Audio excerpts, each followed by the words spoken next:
అయితే రాజుగురు గారు అసలు అదృష్టం అంటే ఏంటి? చాలామంది కొంతమంది చూస్తే వీడు అదృష్టవంతుడు అట్లా అని చెప్పి చాలామంది అదృష్టం అనే మాట అంటూ ఉంటారు. అదృష్టం అంటే ఏంటి అసలు? అదృష్టం అనేది మనిషి కోరుకున్న కోరికలు తీరితే అదృష్టం. అయితే ఈ అదృష్టం రెండు భాగాలుగా ఉంటుంది.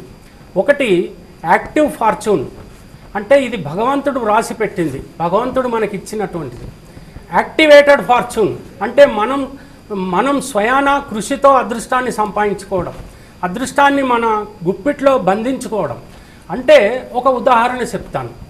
ఇప్పుడు అబ్దుల్ కలాం ఆయన మనకి రాష్ట్రపతిగా ఉన్నారు. ఆయన జీవితాన్ని ఒకసారి చూసుకోండి.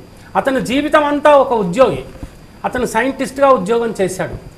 రిటైర్ అయిపోయిన తర్వాత ఇంట్లో కూర్చుని హాయిగా పిల్లలకి పాఠాలు చెప్పుకుందాం అని అనుకుంటూ ఉండగా అతన్ని ఏకంగా ప్రజలు రాష్ట్రపతిని చేసి కూర్చోబెట్టారు. అది యాక్టివ్ ఫార్చ్యూన్ అంటారు. అనుకోకుండా అసలు ఆయన ఏ జెండా పట్టుకుని ఏ ఊరేగింపు చేయలేదు, ఎలాంటి స్వతంత్ర సమర యోధుడు కాదు, ఏమీ కాదు, కానీ అతను ఒక రాష్ట్రపతి అవ్వగలిగాడు. అదే ఇంకొక జీవితాన్ని తీసుకుందాం. ఇది యాక్టివేటెడ్ ఫార్చ్యూన్.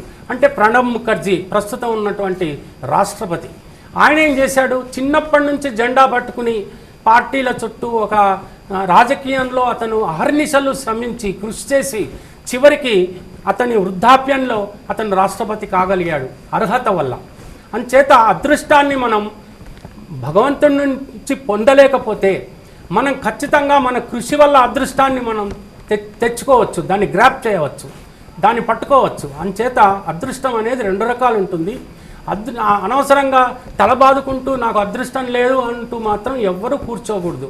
అదృష్టాన్ని మనం చేజిక్కించుకోగలం.